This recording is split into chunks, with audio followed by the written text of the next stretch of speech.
2024 Tellabration. It's something we do every year. And Tellabration is a national storytelling network name for stories that are given all over the world tonight. There are people around campfires, people in Africa, Asia, everywhere, who are telling stories tonight, I think. Anyway, so we've got a great lineup tonight of folks who are all slightly above average storytellers and a couple that are real professional. So we'll let you figure out who's who. And we'll take a break in about an hour for an intermission. So one thing to remind you is, don't do like I do, which is forget to turn my telephone off, because I know my alarm will go off right about at a crucial part of one of the stories. So I think that's about all we've got to say to get the thing rolling. Yes. Okay, there you go. Okay, we'll do that for sure. So we're going to lead off tonight with a story from our professor of storytelling, Sandra Nyman, who is going to tell a folk tale. Sandra likes to tell tales that are intermixed with a little bit of humor and set on today's environment, which will hopefully give us a few laughs and make us feel a little bit better about what's going on in the world. So Sandra, come on up and tell a story.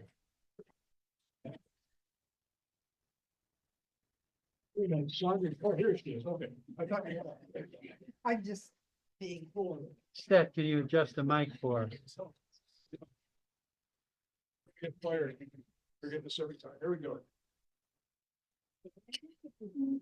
Okay, does that work? Yeah. Everybody? Yeah. All right. This is a Japanese folktale, and I found it in a book by Dr. Alan Chien, who is a psychiatrist in San Francisco, and he has collected folktales not for adolescents, not the heroic tale, but for people of the middle and advanced years who understand that the slings and arrows of life can be daunting and may be best met with humor. Long ago in Japan, there was a bomb cyclone. Stories are always universal and timely. This great gale, this huge wind brought so many trees and branches down in the forest that the woodcutter didn't really have to cut much at all. He just needed to lift and put in his cart the wood. He finished quite early, pulled his cart back towards his home, and as he got close, he heard the mellifluous tones of his wife, and he thought, oh, listen to her, how she makes my heart sing. And he crept up to the window and peered in with a big smile on his face, only to see her sitting across the table from the pawnbroker drinking sake. And as he watched that pawnbroker put his large hand in the back of her head and pulled her close for a passionate kiss. I'll kill them both, he thought. His fists clutched, and he stomped towards the door, and then on the way he thought, anger has never worked. It has only created complications. There must be another way.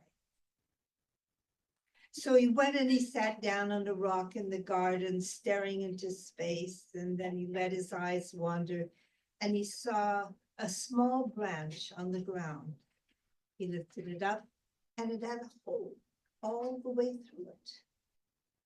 He held it up to his eyes, and they thought, oh yes, this will work.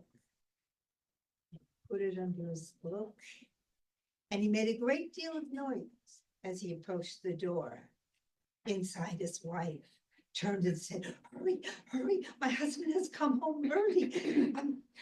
Get into that wooden chest.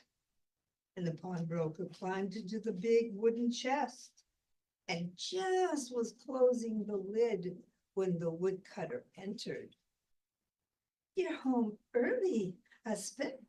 "Yes, yes, there were so many branches down. It was so easy." But that's not the most important thing that happened today.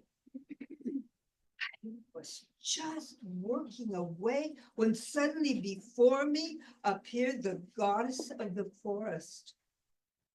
And she said, "You have worked so hard. I want to give this telltale branch to you." Hold it out and held it up, and he said, "If I look through this hole, I can see anything that is hidden, anything that needs the truth revealed.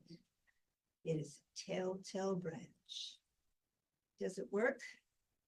"Let's see," he said, and he began to go around the room and gaze at everything until he got to the chest and said, "There's something inside, something dangerous, perhaps something valuable. I shall take it to the pawn shop and see what I can get for selling it." And he got a rope and he tied up that wooden chest and he dragged it all the way into the village. The pawnbroker's assistant took one look at the old dented wooden chest and said, "You want how much for it?" "5 gold coins. It's not worth 5 pennies." "I'm going to go outside and smoke my pipe and let you think about that," said the woodcutter. And out he went. And while he was gone, the pawnbroker inside the chest began to pound the lid and say, "Pay the money, pay the money." So when the woodcutter came in, he was given 5 golden coins. And he went home smiling, quite content with how he had resolved the issue. Well, word of that telltale branch went racing around the village. People came and said, "Can you help find the keys I lost? Can you help find the coins I dropped? Can you help find my lost child?" This was a gift from the forest goddess. I can only use it once in a while for very important things. But when the Shinto priest turned up at the door and said, "I need your help. I need the help of the telltale branch. Someone has stolen 500 gold coins from the temple. We have been saving for years to repair the temple. And now all the money is gone. Please, can you help me?" Oh, the woodcutter was a little embarrassed to admit what he had done. So he said,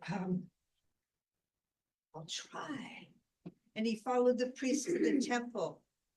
And then he said, "I don't feel any power in the telltale branch today, but give me 3 days and I will find your money." And he went home, his head awhirl. Nothing happened that evening, and the next day came, and in the night of the second day, there was a knocking at his window. Woodcutter, sir, please help me, help me. I stole the money from the temple. I've never done anything like that before.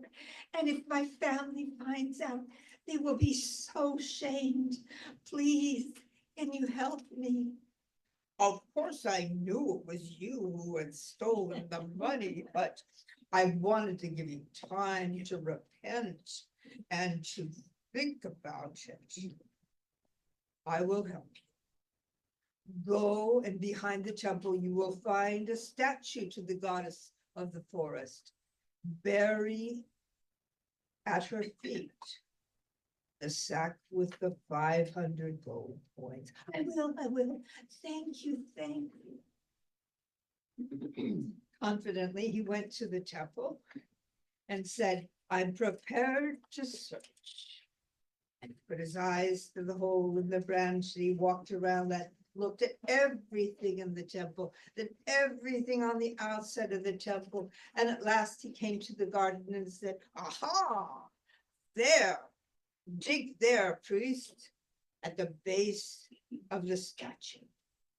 The priest dug up the golden coins, and he was so pleased that he prepared a great feast for the woodcutter and his wife, who went home contented and inclined towards fidelity. And things were good.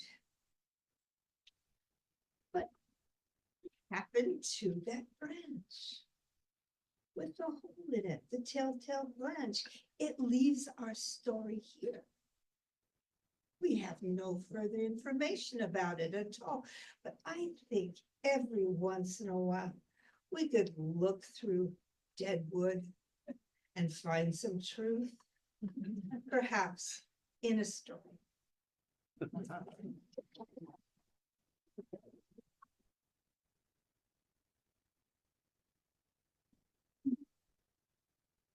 Thank you, Sandra. Well, as I said, she tries to mix some of the humor from old stories with current day events. So our next teller is the man, Brett Anderson, who has got tales from the high seas. Someday, if you come to one of our storytelling events, he might tell you about his 2 years sailing the South China Seas. And smoking actually saved his life one time. But tonight, he's got some stories about wise fools. These stories exist all over the world, and I think he'll give an introduction. Thank you. Thank you, Steph. Well, wise fools seem to exist in all cultures. Of course, we know about the fools in Shakespeare's plays who tell the future and portend trouble. But if you lived in Germany, they would talk about the town of Schilde. And a Schildeberger is a person who is renowned for being so clever that it doesn't always work out. The people in Schildeberger decided they wanted to get rid of this reputation, so they said, we're going to build a mill. We're going to build the finest mill around here. We use the best materials, we get the best workers. So they got together and they put their work in, and they built a beautiful building. And then they said, now we need the stone. And they found that the best place to get the stone was from a nearby mountain, had a nice granite outcrop. So they went up to the top of the mountain, carved a beautiful stone, millstone. You know, it's a big round thing, has a hole in the middle so that it can be turned. And then they were going to carry this stone back down to the mill and install it. Well, it was a very hot day and the stone was very heavy. So they're struggling with this stone when one of them says, this is round, why don't we just roll it down the hill? And the other one said, oh, that'd be a great idea. But, you know, it might get lost or go here and there. We might lose it. So one brave volunteer says, I'll put my head through the hole and I'll go down with it. And then wherever it goes, I'll be able to come tell you and we can get the stone. So they thought, oh, what a great idea. And the guy sticks his head in and they roll the stone and it goes down the mountain. Well, unfortunately, at the bottom of the mountain is a big lake. And of course, the stone rolls down and goes plush in the lake. So there's the stone at the bottom of the lake, around the neck of the guy who's supposed to go and tell them where it is. Well, he can't obviously get the stone off of his neck. And people in the village are looking around, where did the stone go? I'll bet that bugger took it off and sold it in another town. So they all were disappointed. They stopped work on the mill. And this just goes to tell you where we get the phrase, he has a millstone around his neck. Schildeberg. And then in Denmark, they have another town, which also like Schildeberg doesn't really exist, or you can't find it on a map now, called Mols. And in Mols, it was an agricultural town. And in the summertime, the grain was high and it was really beautiful.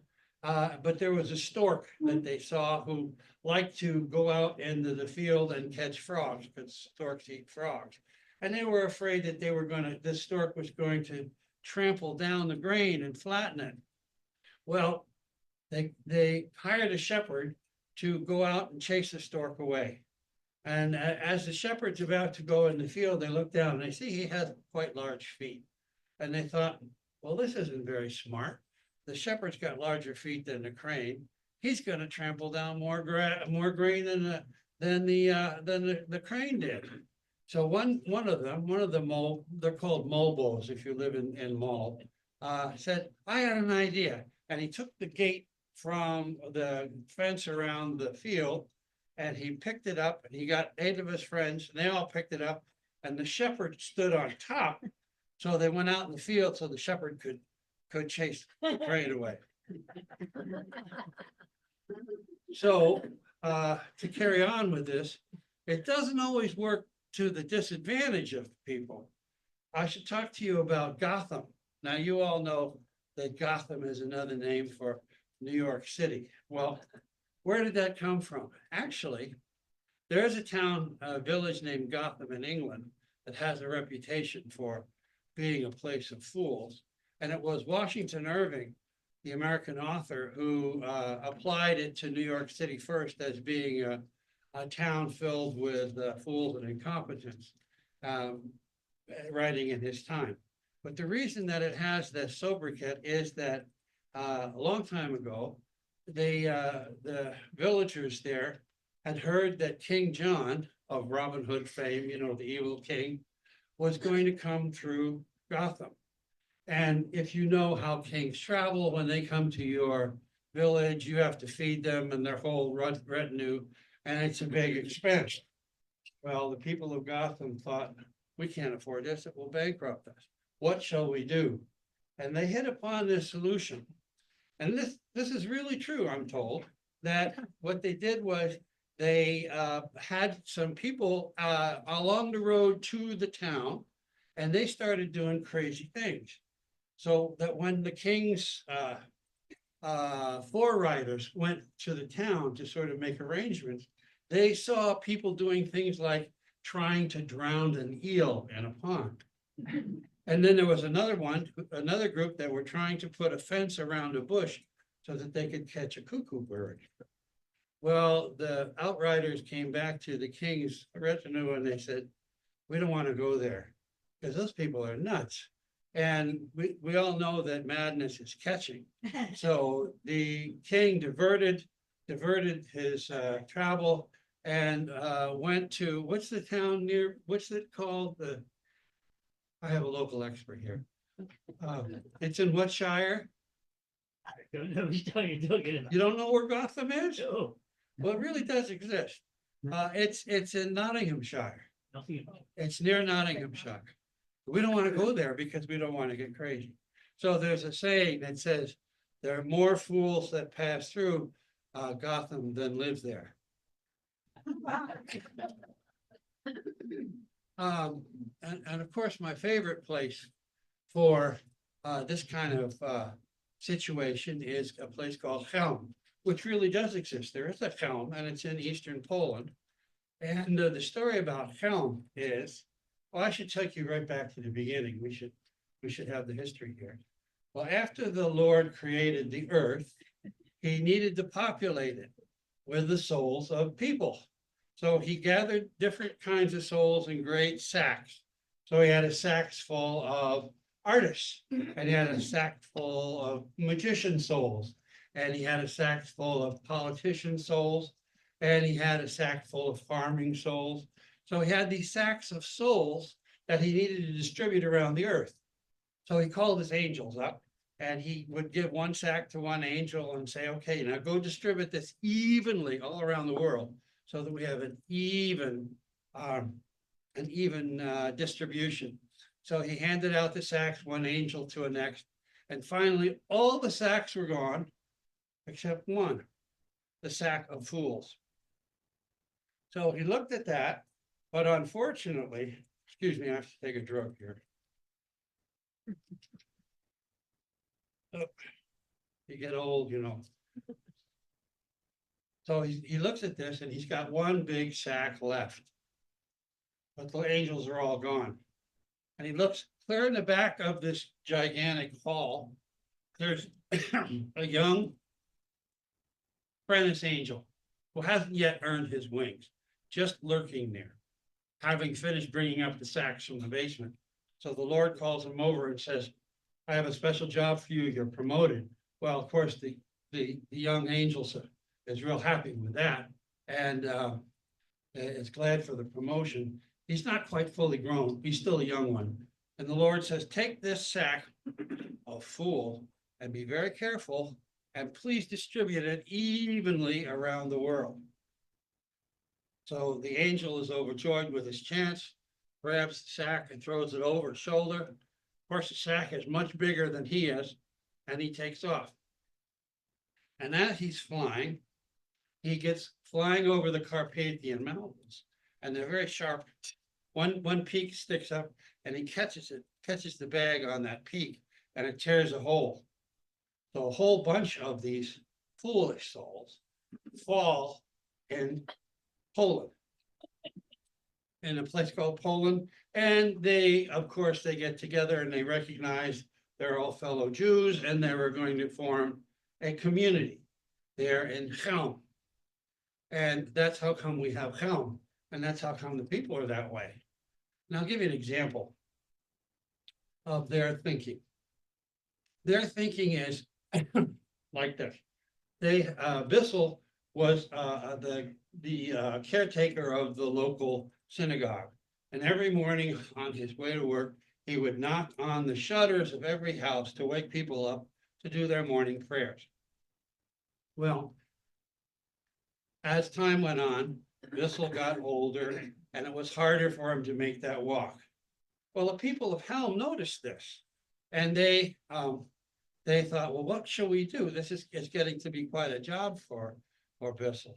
So what they did was they went to each house and took down a shutter, and went to his bedroom and put it on the wall.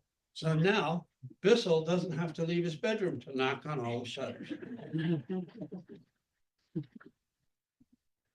How am I doing? I'm being timed. She has a handgun, so.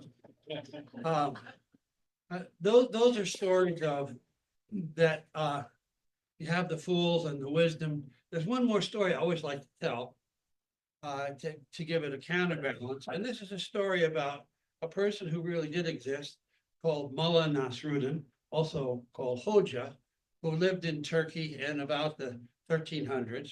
And he was a renowned imam and wisdom and hakim for a village. And so people would come to him and ask questions.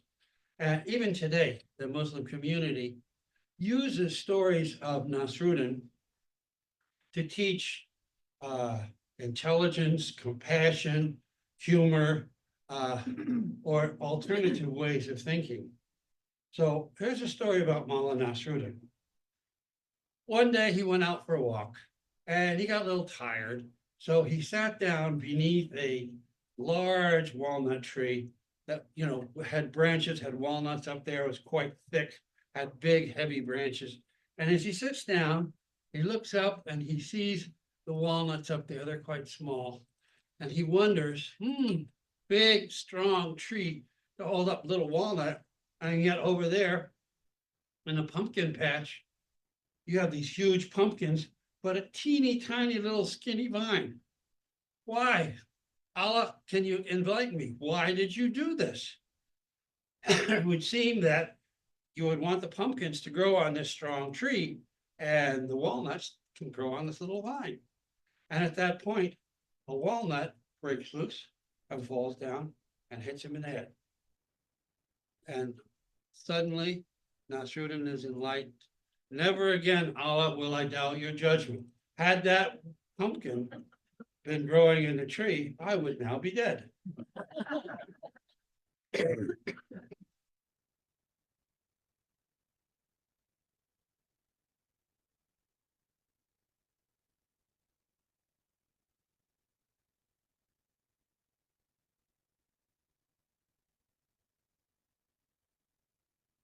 Brett, as I said, Brett's always got some wise stories. And again, ask him sometime to tell you about how smoking saved his life. But our next storyteller is Mitch Nelson, who comes all the way from Riverton, Wyoming to Story Swaps with us almost every month and is here tonight at Tellabration. He's got a story about some of his experiences in college and how he met girls in a little different way than some of us use. But anyway, here comes Mitch.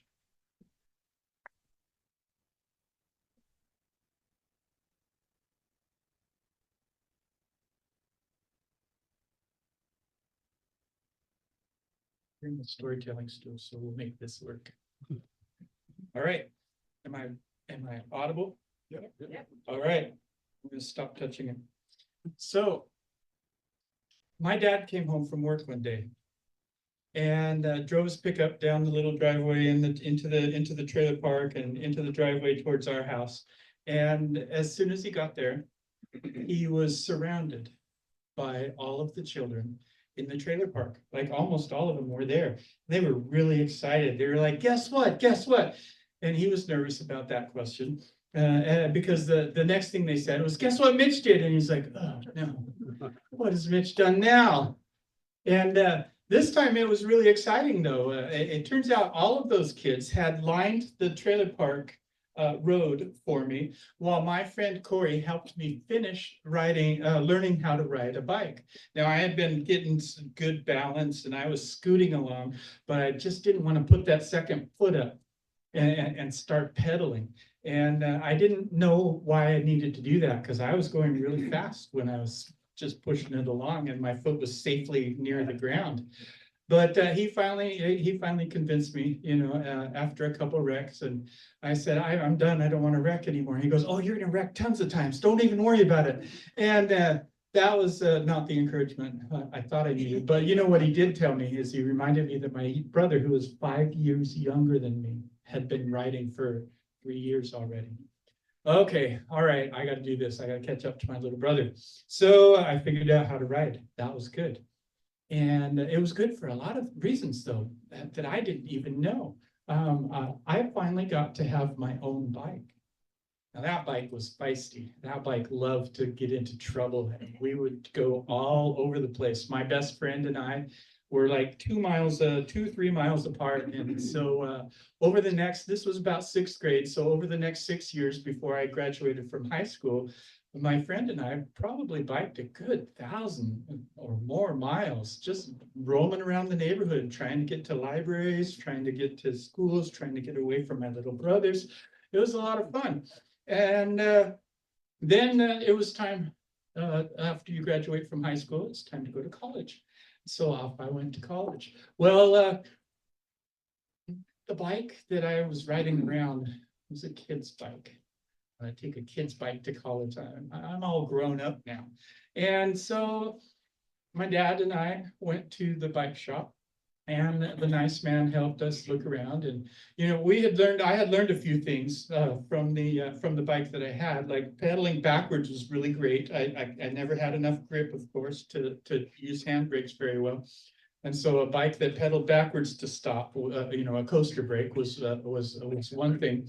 The other thing that was really important was that we had to be able to twist that seat up just a little bit, angle it forward, because even when I did have to stop fast, my arms were not strong enough to slow me down, and I kept hitting that nutcracker bar that makes it a men's bike. That was not very fun. So we started just tilting the seat a little bit, and that stopped me before I got any too bad injuries.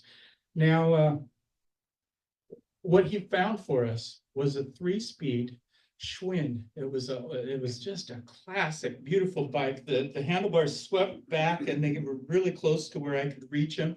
The seat tilted just where I needed it. The whole bike was nice and low where I could ride it well. And it still could, because of the way they did the 3 speeds on a 3-speed bike, you could still do the pedal backwards coaster brake. It was great. I had a great time riding it. And the best thing he told me was it was going to help me get the girls. That was the fun thing. Now, he didn't tell me how this was going to happen. So I got to campus, we had a family reunion at the end of that summer, and so I got to campus about a week early. And got all set out, got my books, and then I was bored. So I would go every day and ride this new bike and get kind of used to it, try to figure out what do you mean by speeds or gears. And it was a lot of fun.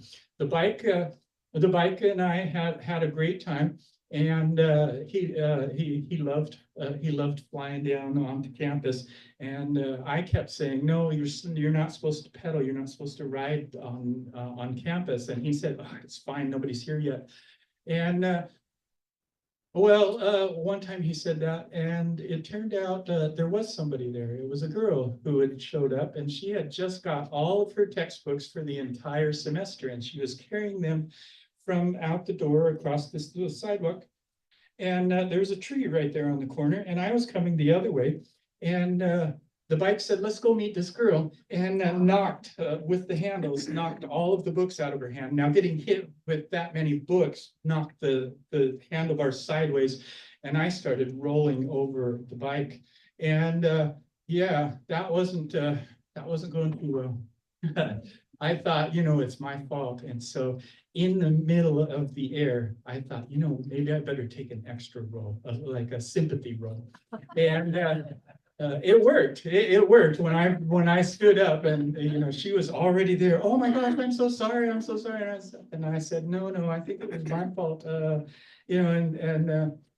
What the bike didn't know is that I was still too shy. I was not ready to meet girls. And so we had this whole interaction that, in a romance novel, that would have been like the lucky moment when when you met your true love. And I didn't even get her name. I was so embarrassed. I just rode off after I helped her gather her books again, and off I went. The bike was so disappointed in me. He didn't try anything for like three years.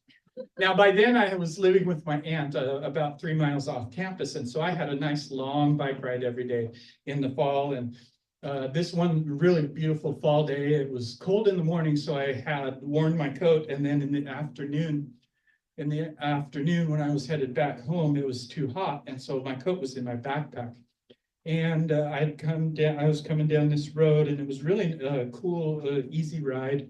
And but on this road, there was a lot of stop signs for the side traffic. And so I would have to pause, and if I saw a car coming up to the stop sign, you do that thing where you look at their eyes and make sure the driver sees you.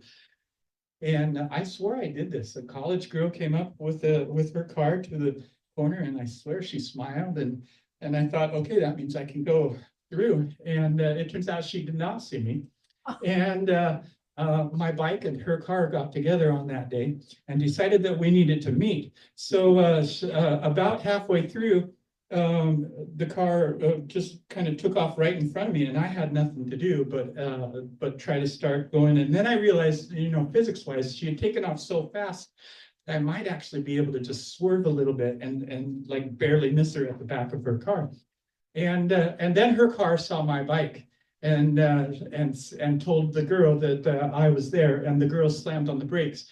And now there was nowhere to go, nothing to do, and I was going way too fast. And then time slowed down, very slow. And I remember very carefully aiming that front wheel at an exact 90 degrees angle with the back door of her car. And then I shut my eyes. When I opened my eyes, there was nice blue sky above me. And I sat up and I looked around, and my bike was nowhere to be found. And that was because it was on the other side of the car from me. I had flown, apparently she said, I had flown over her car and did like a perfect flip. And somehow I landed on that nice soft coat on my backpack. And there I was. And so I got up and, helped, made her feel good that I was not injured and that she didn't murder me or whatever. And so we started figuring things out, and I went around to the other side, and my bike was gone.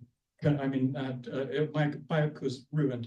The wheel was bent, the frame was even bent, so it would never be straightened out.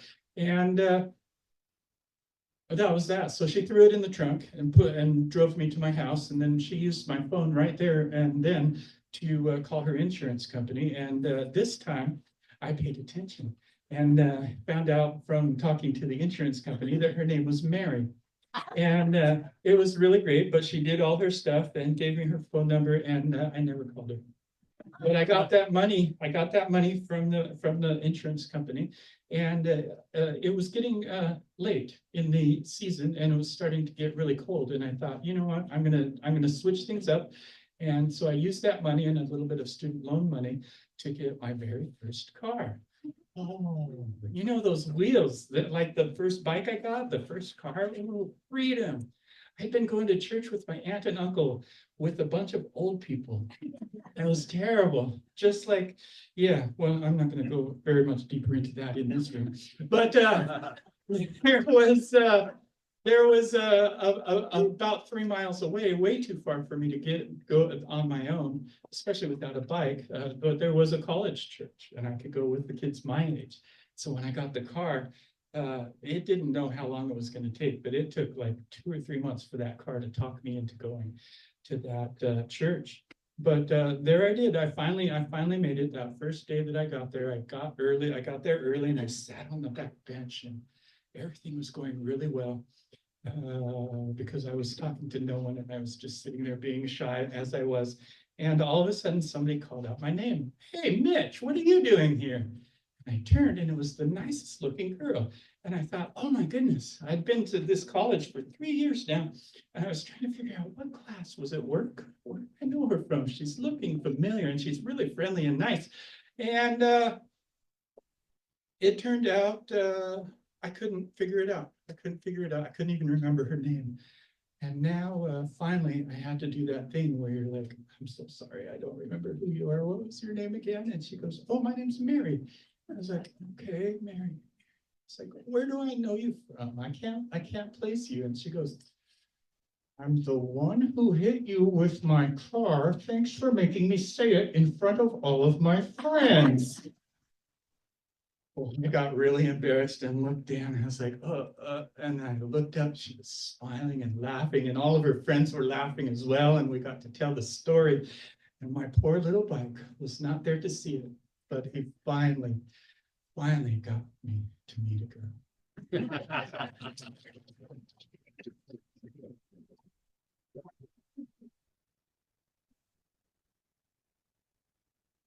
Thank you, Mitch. By the way, Mitch is also taken a vaudeville and also stand-up humor, so I think you can see he's probably very good at that also. So our next storyteller is probably the most animated storyteller that you are ever going to see. We love her stories. Toby's going to come up and tell a story about the wake.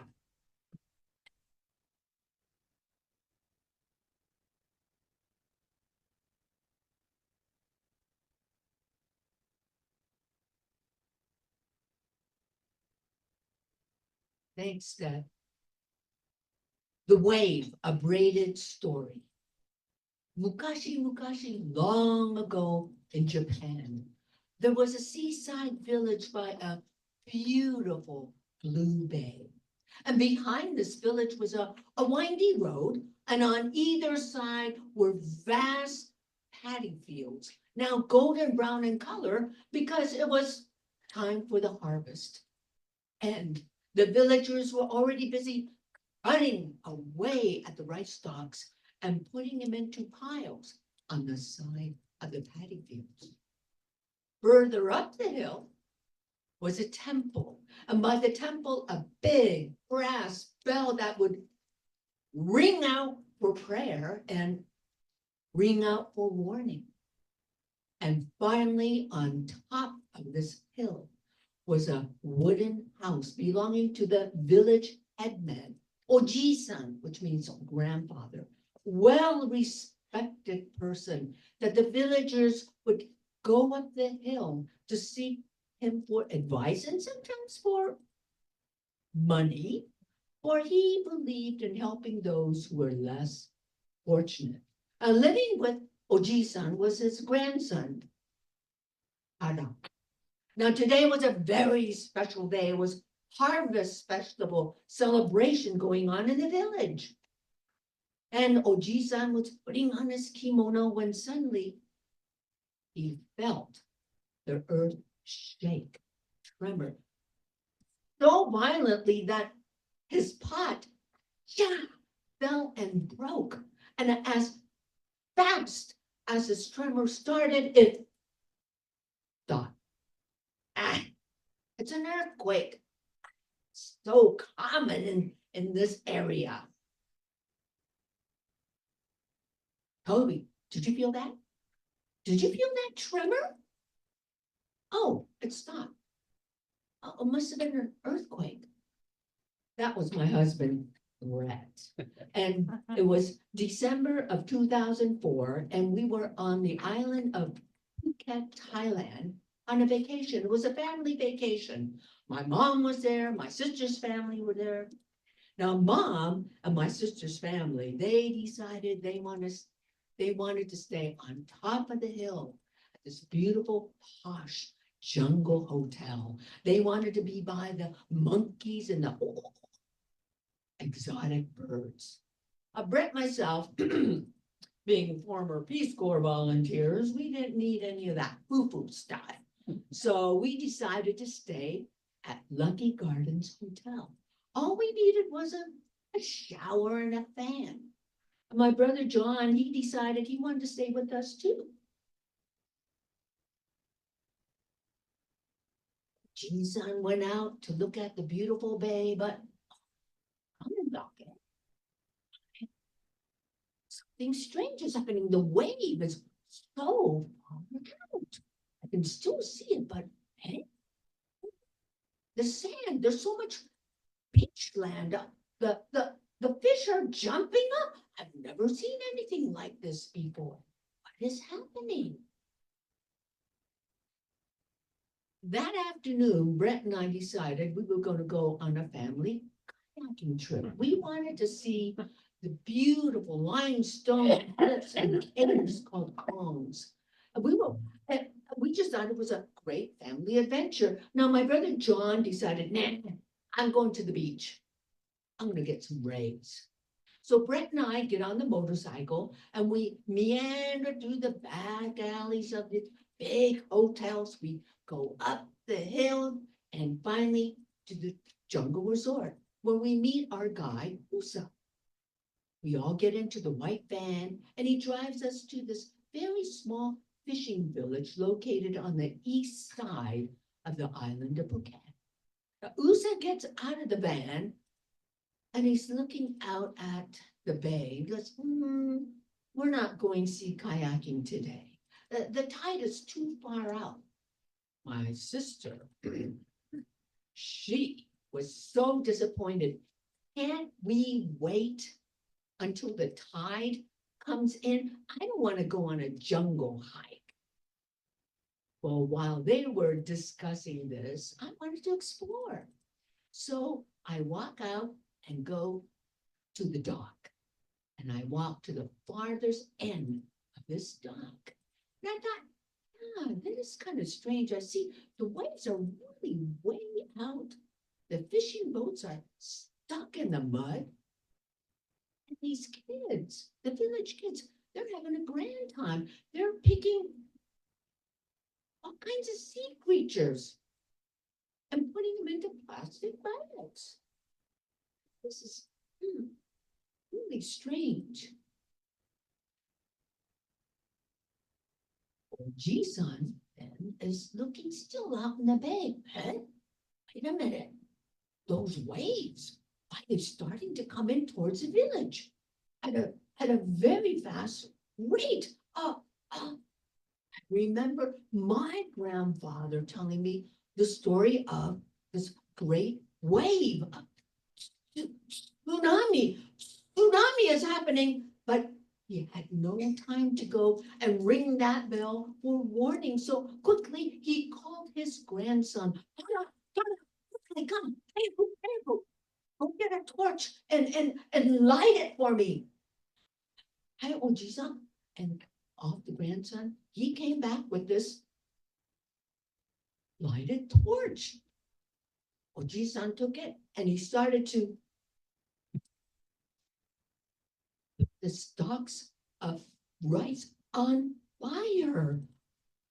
Oji-san, what are you doing? And I was very distressed, and soon the air just filled with this heavy black smoke. Now down at the temple, the priest, he looked up and saw this black smoke, and immediately he started to ring the bell for warning. Kachira! Fire! Fire! Now down below where the villagers are celebrating, they all look up and see this black smoke. Fire! Kachira! Well, everyone go up and we must put out this fire, which they did. They all ran up the hill. And they were stopped by Oji-san. Stop! All of you go back and bring all the children and all the old people up. Hayaku, quick! Which they did. When the elderly came up, the villagers looked at Oji-san.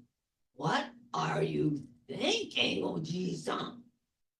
Then he points out to the sea. Look, and there is this wall of water, a wave so huge it just came and pounded on the village and just decimated it. Matchsticks, and this wave, as if its belly was empty, just sucked up all the debris until its stomach was full and went back to the sea. The village was demolished. What are we to do? And then this wave then came back again 3-4 times, but each time less power. Soon it was just lapping away at the sand.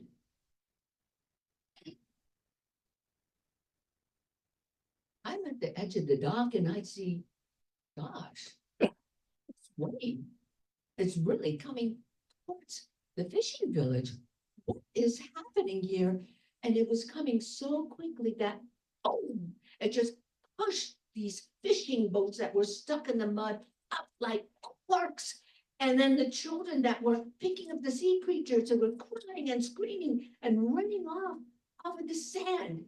And then Red, who was with my 83-year-old mother on shore, realizes what is happening. Tremor, earthquake, tsunami. And then he yells, Toby, get off the dock. Tsunami, get off. And I'm looking at this wave coming towards, and I turn around and I just start running off of the dock. I run as fast as I can. I reach the shore. Brett and I grab my mother, hoist her up, and take her up to the higher hill. And children are screaming and crying. It's just massive chaos. Then we're looking, and there's this wave that just comes and crunches the dock that I was on minutes ago, and then enters into homes and sucks up refrigerators and freezers and takes them out to sea. We were shocked. We couldn't believe what we were seeing. And then I thought, my brother, he was going to go out and sunbathe on the beach. Well, Usa, our guide, took us back to the jungle resort. Brett and I, we got on the motorcycle and started to head to our hotel, if there even was one left. And as we were driving through these alleyways and all, it was broken glass and TV sets and beds and cars that were stuck into homes. Everything that was in the hotel inside was blown out into the street. We finally made it back to our hotel, and it was untouched. Lucky Gardens Hotel. Guys, I've been worried about you. It's my brother, John. Oh, yeah, I decided not to go to the beach. I decided to go work out at the gym. Lucky Oh, I had goosebumps. And immediately the Red Cross came in for assistance and temporary consular offices were set up to help tourists find their families. The community of Phuket got together to help those that had lost everything.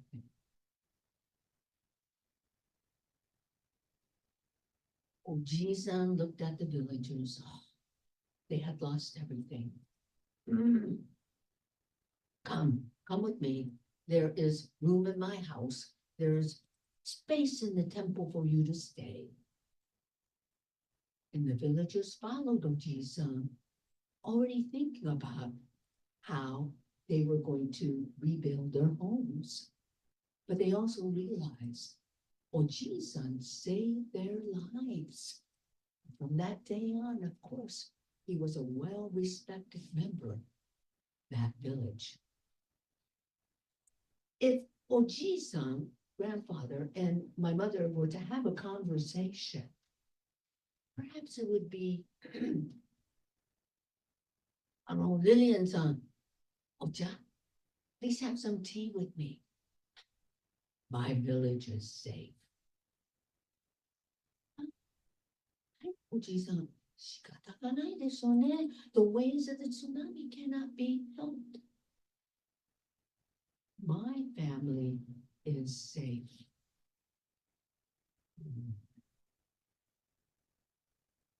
Way from a collection of stories from La Factio Hearn.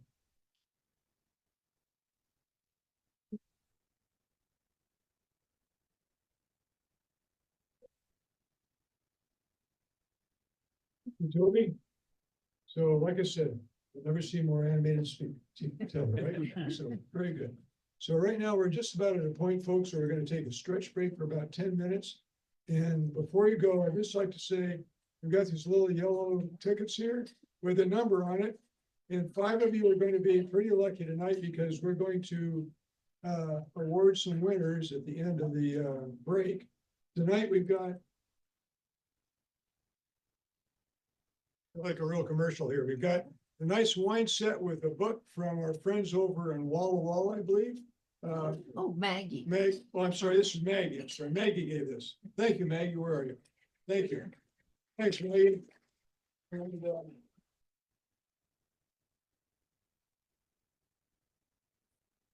we've got a gift certificate that you can use in the Tellabration gift store. There are a lot of great things over there. Christmas is coming up, so I'm sure whoever is lucky enough to get this will be very happy. And just so you can be one of the cool people, we also have some South Sound Story Guild t-shirts. And we'd like to raffle off one of those, just one, not two, but we've got several different sizes here. And finally,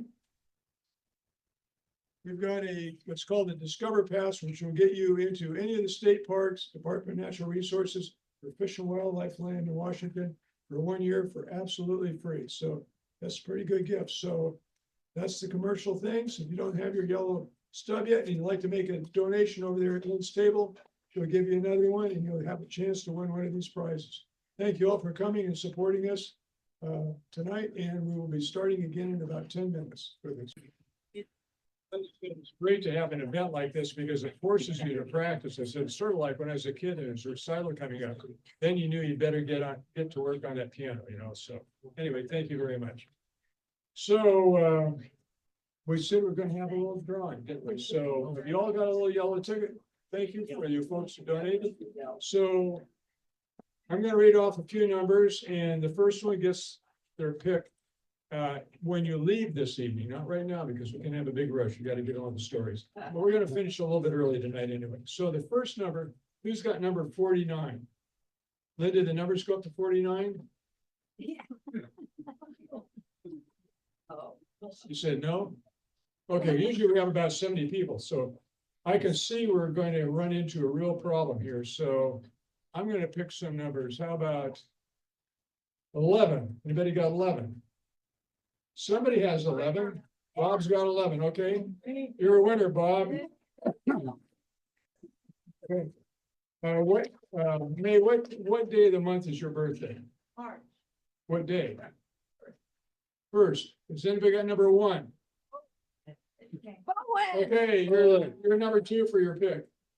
How about, I'll reverse the numbers here. How about, 12? Who's number 12? Okay. You got, okay, I'm sorry, not sure, you two are together, so on to the next one, okay. Who's got number 5? Somebody's got number 5. Back here. You got number 5, okay, then 5's the winner. How many of them up to? How many people won? 3 so far, we got, how many gifts we have? 4, right? So for the next one, how about number 9?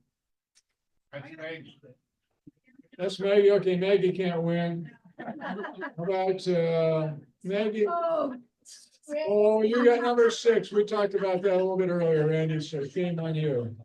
So, Randy, what day of the month is your birthday? 22? The month is 2 and the birthday is 3. The birthday is 3. Who's got number 3? Okay, Gwen's got number 3. You're a winner. Thank you, Gwen. Okay, so the raffle is done. Got through that disaster and didn't screw it up too bad. We thank Linda for playing the piano and, which I've sometimes forgotten to do, so thank you very much again. Okay, so we had some great storytellers in, the first half, and I hope the, run continues with the next group we've got, and I think it will. Our next storyteller, Maggie, I always say Maggie has an unfair advantage because she was a second grade teacher for years, and she told these kids stories. It would have been great to have been in her classroom. A lot of rare rabbit stories and things like that. But tonight she's telling a story about flooding. So we heard about a tsunami. But tonight is going to be a little bit of a different tale about flooding, right, Maggie? Here we go.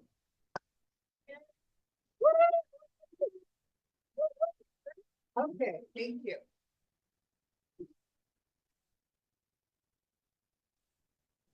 So, my sister has lived in St. Petersburg, Florida for over 40 years. And her house has never flooded in all that time until this fall when hurricanes came through. But my sister feels very fortunate because her house, only half of her house flooded, 2 to 3 feet. But she had friends whose entire houses were 6 feet underwater. So that got me to remembering a story I read about a flood, about a family who survived a flood. And it was a family story passed down and then written down by an author, Natalie Kinsey Warnock. And she wrote this story about a great aunt who had survived a flood in Vermont in 1927. And this is the story. Rin was a girl that was small for her age. Now, her grandmother told her that when she was born, she looked just like a little bitty bird. That's how she got the name Rin. But that was all right, because Rin and her grandmother were both small. And her grandmother would say, Rin, you and I may be small, but we are strong. Strong is the granite in the hills of Vermont. That's where they lived. Rin grew up on a farm with her grandma and grandfather near a river. Now, they didn't have much money, but they had what they needed on the farm. Vegetables grandma grew and milk from grandpa's cows. Now, grandpa was building a new house for grandma. It was up on a hill, the highest point on their property. Now, it wasn't finished yet, but it had floor and walls and roof, had doors and windows, cabinets and shelves. But when it was finished, it was going to have electricity. and a wood stove, and a wringer washer, and best of all, an indoor bathroom. Now, the whole time Grandpa was working on this house, Grandma was fussing. Horace, I don't need a new house. That house is just like gravy. Why, the house we live in is just fine. Been living here all these years, raised 8 children. That new house is just plain gravy. Now, Ren didn't understand what Grandma meant. The house was gravy. What do you mean, Grandma? Ren, let me explain. Now, you like my mashed potatoes? Why, sure, Grandma, your mashed potatoes are good. You like the gravy on top? Well, yeah, that's good too, but you don't really have to have it. Your mashed potatoes are so good anyway. Well, exactly. Gravy's good, but you don't have to have it. Just like I don't have to have that new house. I like my house just fine. But as much as Grandma would complain, Grandpa still kept working on that new house. Well, it was November 2nd of 1927 that the rain started coming down. And it rained so hard, so heavy, it was so loud on the roof of their house that Grandma and Ren couldn't even talk over it. First thing in the morning, Grandma started baking bread. By noon, she had 27 loaves of bread. Grandma, we can't eat up all this bread. And Grandma looked out the window at that rain coming down. Well, now, you never know, Ren, you never know. Grandpa came in, pouring water out of his boots. And he said, Nora, the river's coming up so high. I never seen it coming up so high. We best be getting up to the new house. And for once, Grandma didn't complain. She went about gathering her quilts, candles, things they'd need. Grandpa went out to the barn and let all the horses and the cows out. And he came in and he said, well, they'll get on up to higher ground. Don't worry, they'll be all right. But Ren could tell that he was worried. Well, Ren got all those 27 loaves of bread in her old baby carriage, covered it up with an oilcloth, and by that time, the water was already up to the porch. They splashed through the water, up through the mud, up the hill to that new house. And when they got in there, Grandpa said, well, now, Nora, I guess it's a good thing I've been building this house. Well, now, Horace, if I didn't know better, I'd think you'd been causing this flood just to make me move in here. But they all smiled. They were glad of it. Well, they hadn't been in there long before there came a knocking at the door. It was the 3 Guthrie brothers, each of them holding sacks that were squawking and squirming. Can we leave our chickens here? Our barn's already flooded. The chickens got emptied out into the kitchen. Then they said they had to go back and try to help push their cows up to higher ground. They were getting stuck in the mud. And Grandpa said he'd go with them and help out. So it was just Grandma and Ren there in the house. It was cold. They were shivering. They wrapped up with the quilts. And then all of a sudden they shrieked because this huge head poked its way through the window. It was Major, one of the Ferguson's horses. And then Ren was shocked because Grandma went out on the porch and got that horse and brung it in the house. What are we doing? Well, Ren, the horse is big. It'll give off heat. And the horse went into the kitchen too. Well, as the afternoon wore on, the water kept coming up that hill. In fact, the water got all the way up to the porch, but not inside the house. And as the afternoon came on, more and more folks came to the house. Some of them right up in their rowboats, rowed right up, tied up to the porch. By that evening, there were 23 people in the house, all their neighbors. And they brought some more of their animals. Now there were 3 horses in the kitchen and a cow and 5 pigs, some ducks, some cats, and who knows how many chickens were in there. Well, they ate what people had brought with them that they could eat. And for water, they cupped fresh rainwater out of the rowboats. They passed the time together, telling stories and singing songs. There wasn't any furniture in the house, so they all huddled together, sharing Grandma's quilts. Wren thought it would have seemed like a party, except Grandpa hadn't come back. And Wren and Grandma were sure worried about him. In the night, Wren decided that she was going to sneak out, go look for Grandpa. She knew Grandma wouldn't let her. And at first light, that's what she did. She snuck out of the house. But Grandma had beat her to it, for Grandma was already in one of those rowboats getting ready to take off. "What are you doing out here, girl? You go on back inside." "No, ma'am, I'm going with you." And Wren and Grandma looked hard at each other. "All right, Wren, we'll both go look for your grandpa." So Wren climbed in the rowboat, pushed off.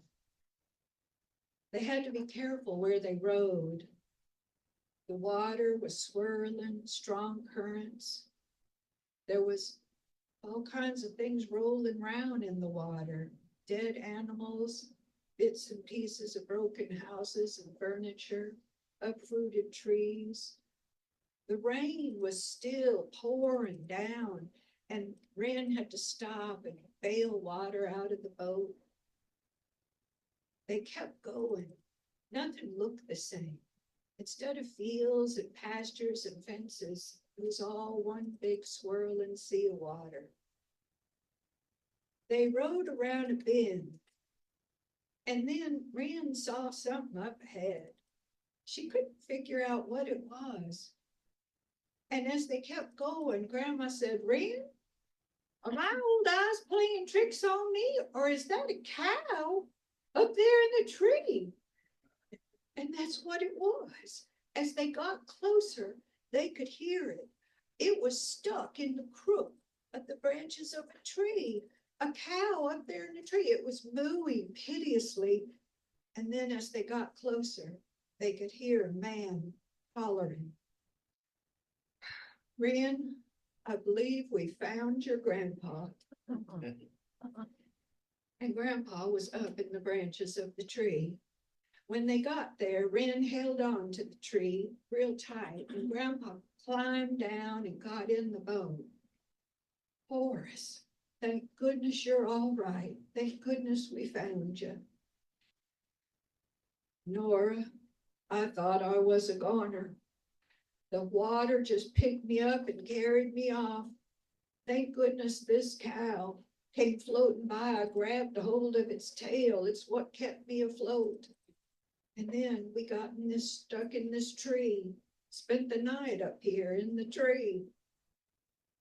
"Well, thank goodness you're all right now, Horace." They tried to get that cow pushed out of the tree, but it was stuck and they had to leave it. And as they rode away, Wren saw that Grandpa was starting to cry. "Horace, what you crying about a cow for?" "Not just that cow, Nora.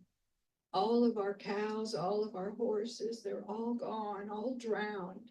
Our house, our barn, everything's gone, washed away. We're gonna have to start all over."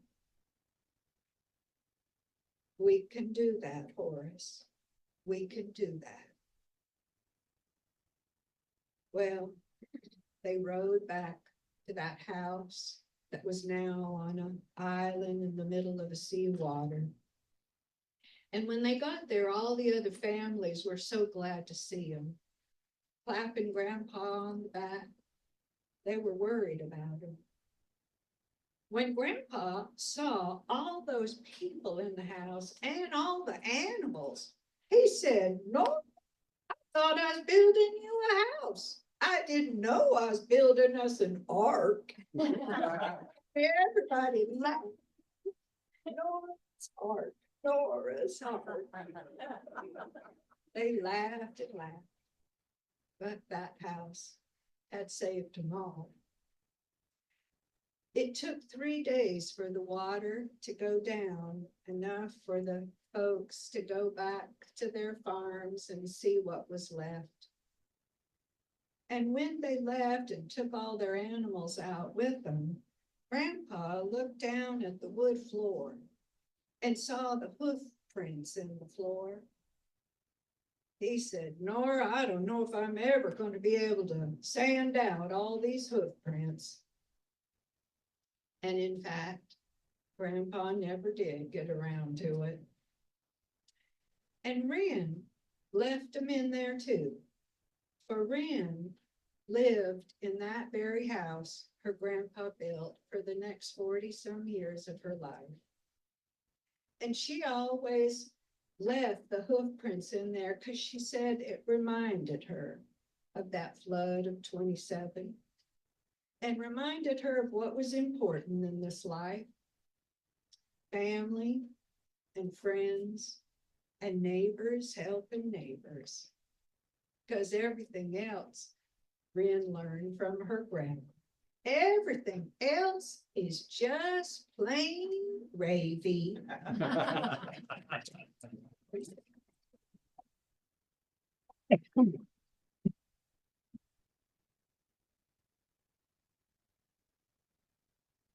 Thank you, Maggie, for another wonderful flood story. We've had two tonight, slightly different places, but they were great.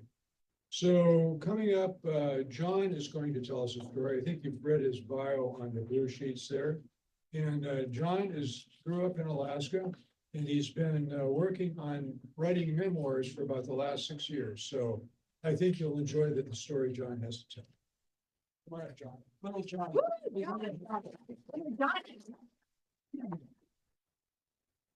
Guess what? What? My wife Susan, sitting over there, just allowed little Johnny to come out and play tonight. Are you ready? Yeah. I just turned 6.5. I was sitting on the potty. Well, I wasn't on the potty. I was sitting on the board on the potty because I would have fallen in. I don't know how to swim. I was waiting for my dad to come in and do his magic. I had to see one more thing, and then I was going to surprise him. And I was going to be a tickle inside. The doorknobber started to turn. My eyes got bigger. My heart started beating faster than a squirrel eating its nuts. The door creaked open. There stood my dad, all dressed in white. He had a white t-shirt, white baggy underpants, black socks. He walked in and patted me on the head. My dad didn't talk much. He said he'd leave that to my mother and my sister Blister. They did all the talking for our family and the neighbors. My dad turned around and looked in the mirror, and he must have not liked what he saw because he put his head down on the sink and turned on the water and did this. And then he got a towel and damped his face off and put the towel over his shoulder. Then he reached up and grabbed that mirror. And then he reached up inside the hole in the wall and grabbed a big, big white coffee cup, set it on the sink. Then he grabbed a round paintbrush that had a round red handle. They put it right there by the cup. Then he grabbed a hammer looking thing. He called it a razor. He told me never to play with it because it was sharper than a knife. And I always listen to my dad sometimes. I shut that mirror. Then he put the water in that cup. took that little round brush with the red handle that was brown and started stirring it up, and the magic brush, white stuff started coming out like ice cream. But I wouldn't eat it because it stunk like gasoline. He set that cup there, and then he took that round brush and started going round and round, because it was a round brush. Then he took his lips and hit him in his mouth. He washed that cup out in that brush. Open the mirror, put it back up there, shut the mirror. He grabbed that razor.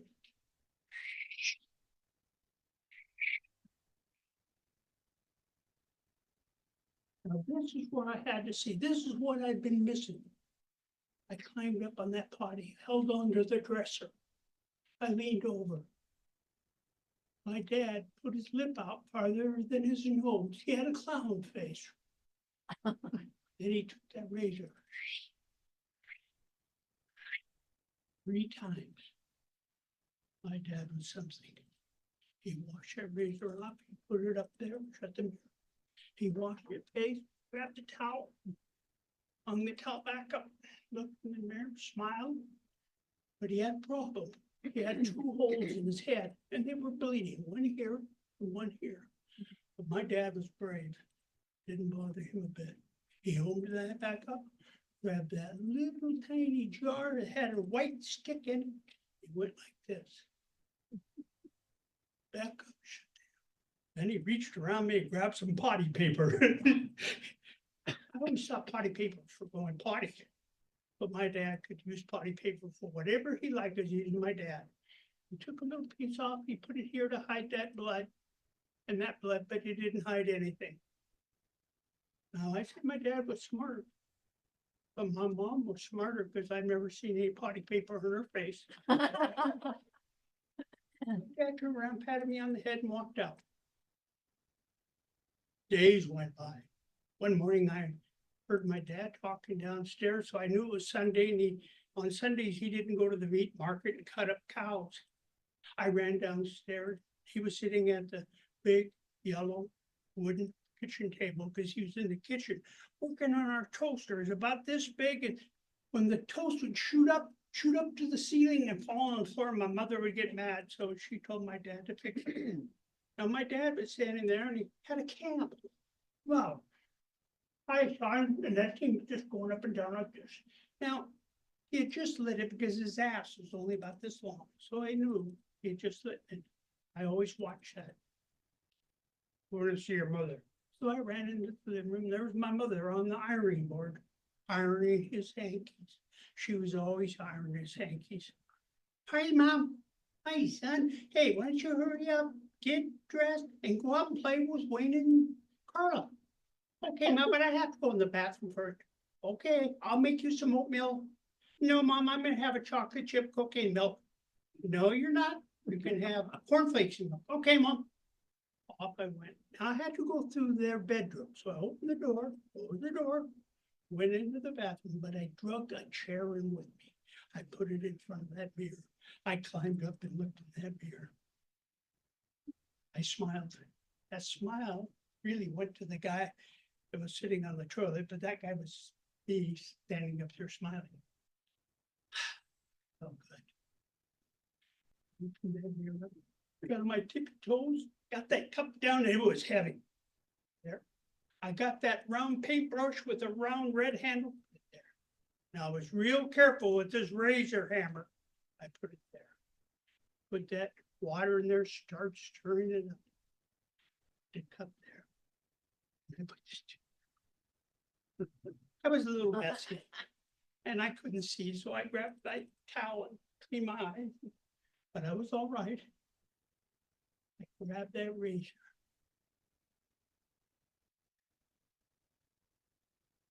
What's hard about this? Nothing. It's easy. Now, I knew what to do. I had to get that upper lip out past my nose. So I took my little finger, the one that's just by my thumb on the other side, and I put it up under my lip. I looked in the mirror. I had the look of an old man. Did it again. It was getting bigger. Very big. One more month, Dad would be proud. Just as I started down, my left hand had to go down to itch my butt because it was real scratchy or itchy or something. And they forgot to tell my right hand what it was doing. Well, my right hand decided to kind of go into my lip.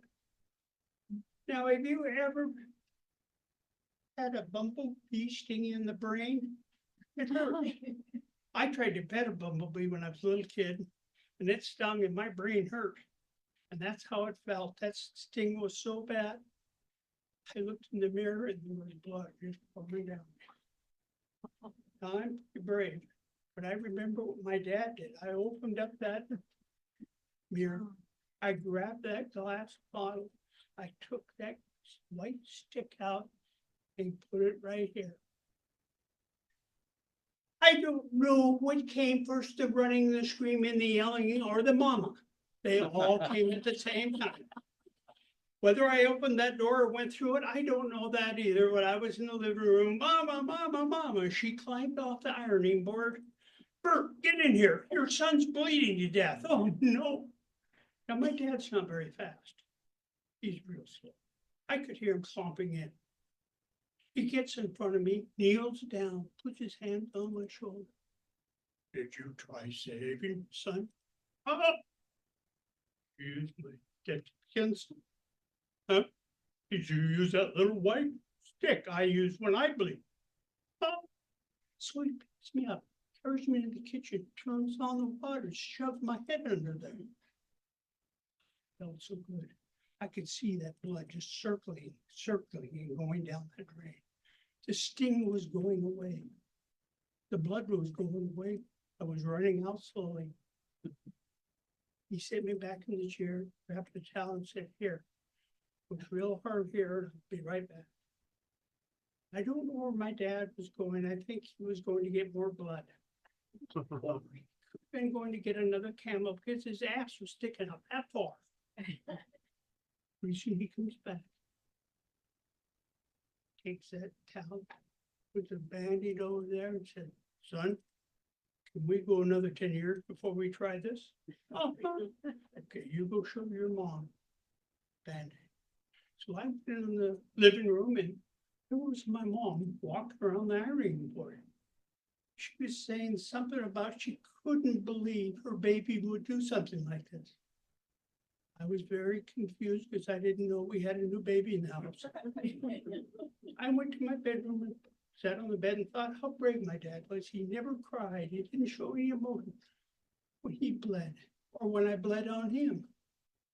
I had to do something special. I was gonna tinkle in his eye. Thank you.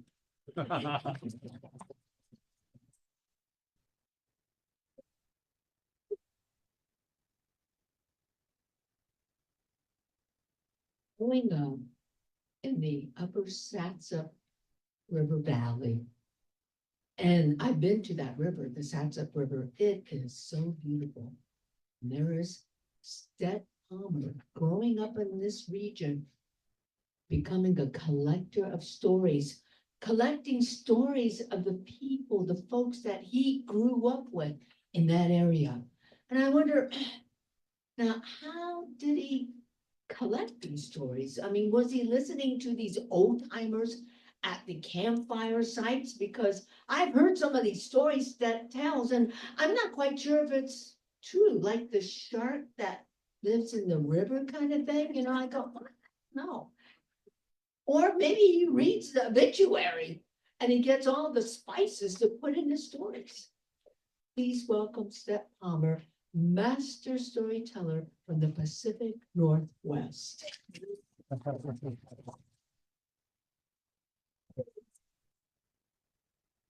It's gonna be well now the heat's on, so. Actually, I do read obituaries. The Mason County Journal is very good. They'll print everything you put in there. And so it's interesting when I read those obituaries because I look at them and some of them say, Well, he really liked to play bingo, and I'm thinking, really? There's got to be more excitement to his life, something people did not know about. So, tonight I'm gonna tell a little history story about somebody. And Ken Burns has said that history, which I enjoy, is really just a series of stories about individuals. When you stop to think about it, when you read a book, say from World War II or something, it's not just about Churchill or Eisenhower. It's about G.I. Joe and the donut ladies and all the other folks who actually took part in these events. So all of these stories together then come back and make history. And when a story is told about somebody, that person has not died. They're brought back to life. So tonight I'm going to tell a story about a neighbor we had called Herb Bernard. When I was a teenager, living on the Upper Sasson Valley, our nearest house was just down the road, and a retired couple, actually from Honolulu, were going to move in there. And I thought, this is pretty exotic. I'd only known one person in my life other than GIs who'd ever even been to Hawaii. And I thought, these folks will really be something. So they showed up and I met them. And Mr. Bernard, not Herb, but Mr. Bernard, I could tell was not a Hawaiian type of guy. He had a strong grip and he was strongly built still at 60-some years of age. And he walked a little bit stoved up like a man who'd probably worked hard all of his life. And he wore working men's clothes, you know, the Sears Roebuck shirt and pants with long sleeves and everything. I mean, Mr. Bernard did not wear a Hawaiian shirt. I don't think he'd ever had a polo shirt, chinos, or God forbid, sandals on his feet. So he was quite a fellow. So Mr. Bernard was born as Herb Barnard, not Bernard, in 1893. Actually, it was 151 years ago. This particular week was when he was actually born in Eastern Oregon on a little Butte Creek homestead near Fossil, Oregon. And around that area is wide open cattle country at the time, as it is today. And there are few trees and even fewer people. And if you look at the towns there, they haven't changed a whole heck of a lot. So Mr. Bernard was, Herb Bernard was born in 1893 at Butte Creek. And his mother unfortunately died just a few months after he was born from childbirth complications. And his dad, James, had inherited the homestead from his father, who had also died. So James had became a single parent back in 1893, kind of a tough position for a young cowboy. Well, James decided he needed a little extra money to make ends meet, you know, just working there by himself. So he and a couple of his other cohorts decided that there were a lot of loose cattle running around. The coin hadn't been branded yet, and we could just pick up a few and nobody would know anything about it, right? But that was a bad mistake because the group of fellows he's with, one of them who happened to be his friend, because their fathers had both come out on the Oregon Trail together, actually decided to tell the sheriff what was going on. And James was looking at 2 years in the state penitentiary. And with a young child, I mean, he could not be gone for 2 years, right? So James decided that he needed to talk to his friend Marvin in town. Well, Marvin was actually staying now with the sheriff because the sheriff was a little bit worried about how this whole situation was going to go about. So James put on his spurs. This is actually from the newspaper story, so I swear it's true.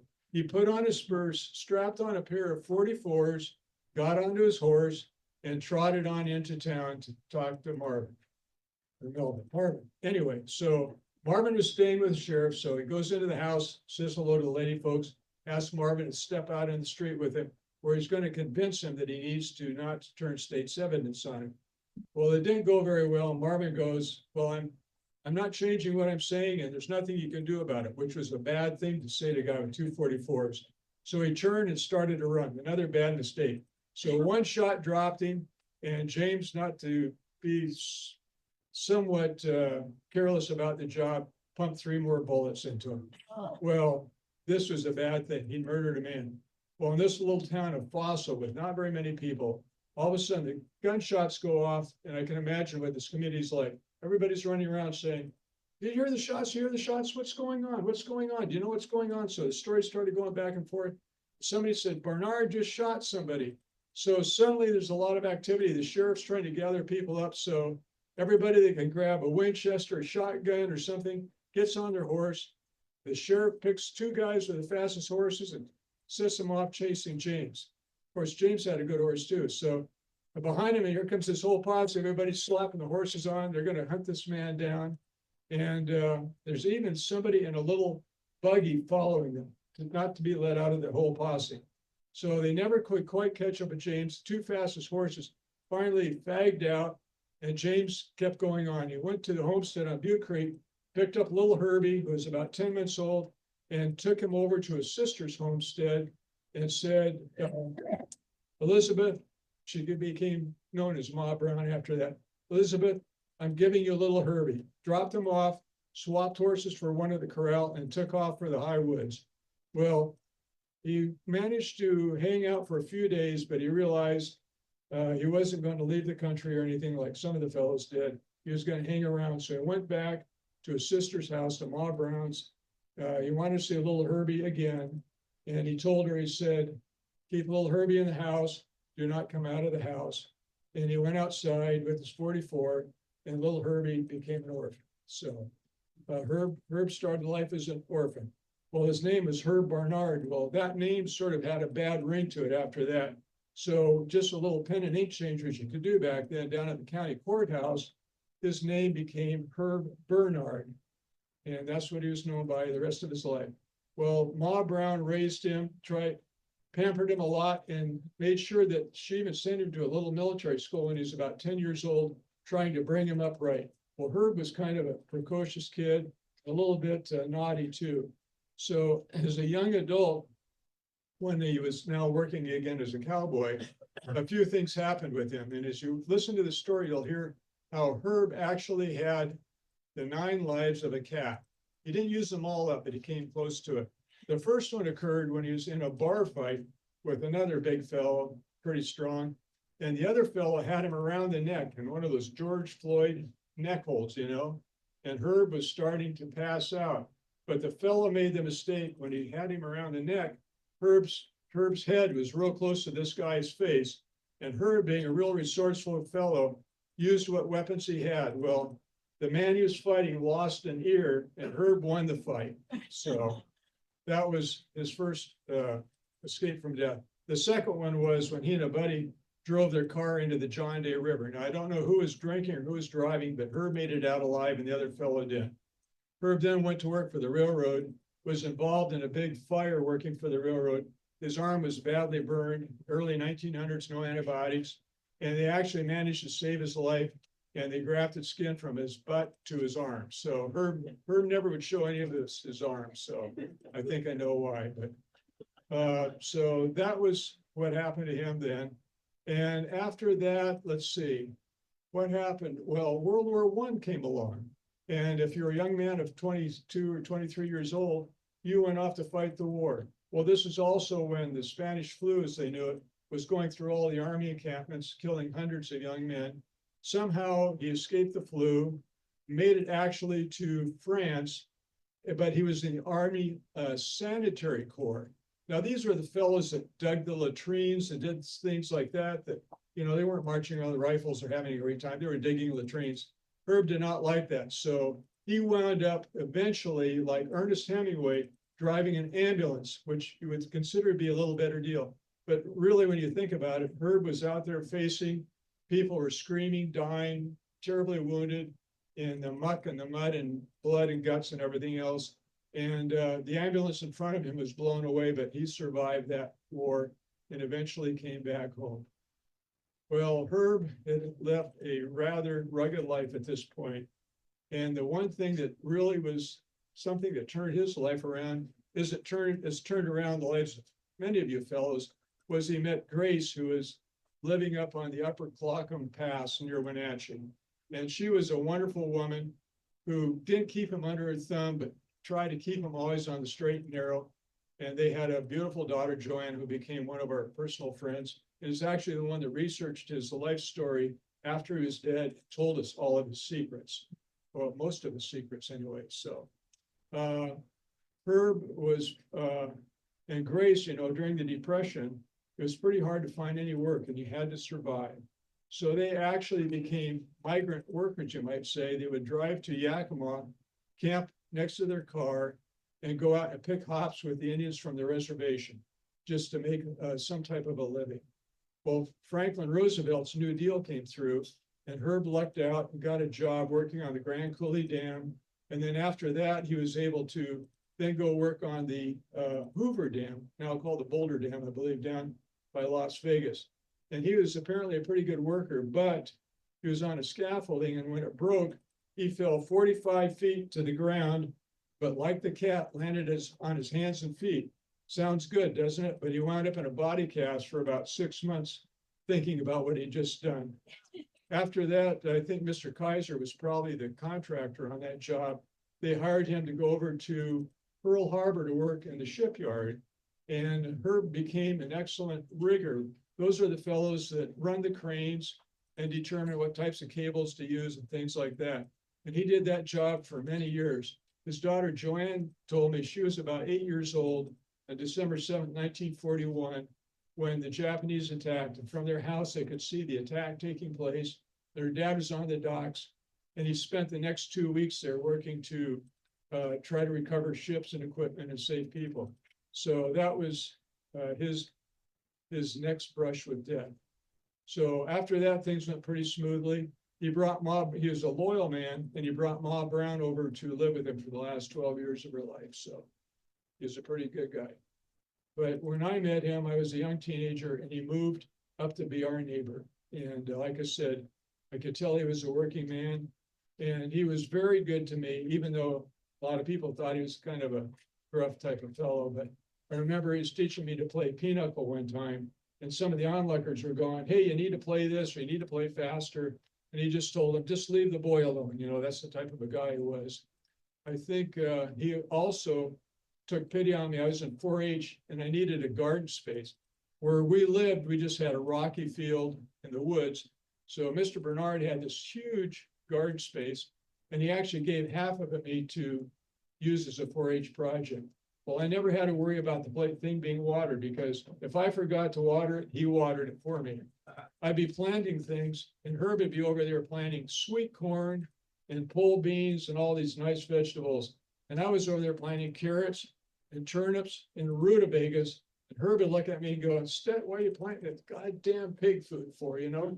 But he was, at the end of the day, I was hot and tired as a kid, so I just shoved my shovel into the soil and I'd leave, you know, and leave my tools there. But Herb would take his tools out, and I'd watch him. You take him over and you wash every tool off. And I'm thinking, why is he doing that? You know, he's coming out here tomorrow to work again, isn't he? And then he'd take it, he wasn't done with it. He had to put a little coat of motor oil on each piece of equipment that he had. He said, "Stet, if you take care of your tools will take care of you." And that's a lesson I'm still trying to learn. So, but I think the last story I have about what he did for me was, I was so scrawny.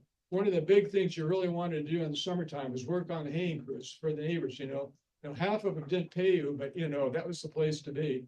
And so I was so scrawny, the neighbors wouldn't have me come over and help. So Herb showed up one day with this little flatbed pickup, and he said, "Get in the truck." And we went down to where they were doing all the haying in the fields. So the other guys were out there on the trucks with the elevators bringing the bales up, and they were stacking real easy work. So Herb took me down in the gullies where the heavy bales were, and the big truck couldn't get to, and he said, "Load up the truck." So somehow, you know, every bale got heavier, but I managed to get them stacked up a few high, and we cleared out all the gullies, took them back to the barn.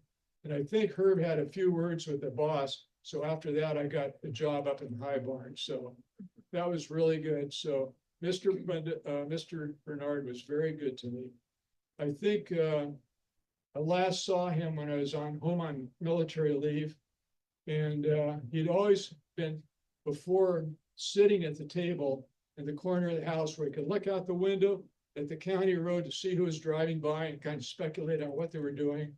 Or he could turn this way and look at Grace, who's working in the kitchen, and offer a few helpful suggestions to her on how she should do things differently, because he was, after all, trained as a straw boss, which we used to call them. And when I went to see him that time, though, still in his working clothes, but he was laying on the couch, so I knew he wasn't doing too well. But we had a nice conversation with him. And I think just about 3 months later, he died, and that was on Pearl Harbor Day, 1973. So I think Mr. Bernard was somebody really important to me. And I think, like Ken Burns has said, if we tell the story, we bring the person back to life. Mr. Bernard. Thank you.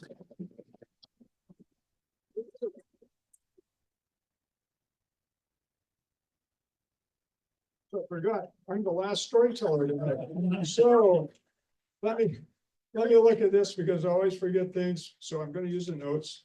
So first of all, thank you, Toby, for putting together Tellabration. You did a wonderful job. And Maggie, thank you for being your sidekick and making sure the newsletter got out to everybody and we were all ready for this. Brett, thank you for doing the Zoom for the 11 people who actually were not here tonight. And by the way, you folks who are not here tonight, we do take $10 donations, even if you couldn't make it in person. So please send mine into us. And Mitch has developed our website, and it's a beautiful website. So go on there and see the events that we've got going. Dale and Rebecca Holm were our standard, really strong part of our storytelling guild, and they still are, but they live in Walla Walla, and because of weather, they could not make it over here. But Brett is the one that always makes up the welcoming poster for us, and he's a fantastic artist, so thank you. Dale. I'm sorry, I'm looking at Brett here, okay, let me do it down one. Thank you, Dale, for doing it, thanks. Thanks, Brett, and thank you, Dale, for doing that.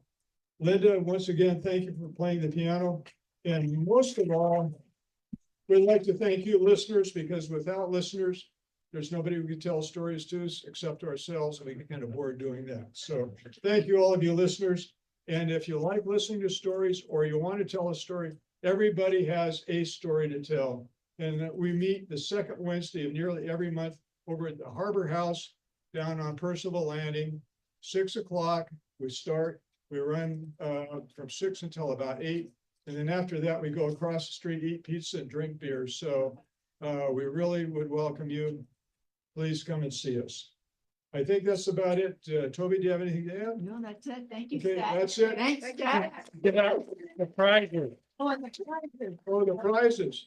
The prizes are again over here. Lynn's got those. Lynn, thank you for being at the welcoming table too. Yeah. How many people were on Zoom? We had about 11 people on Zoom, I think. So thank you all for coming. Lynn, thanks for handling that. And we got the prizes there. So the first person up there with the prize winning ticket gets to make the first selection, so on and so forth. And thank you. Yes, thank you. Yes, getting to that too. Thank you. Thank you for doing it.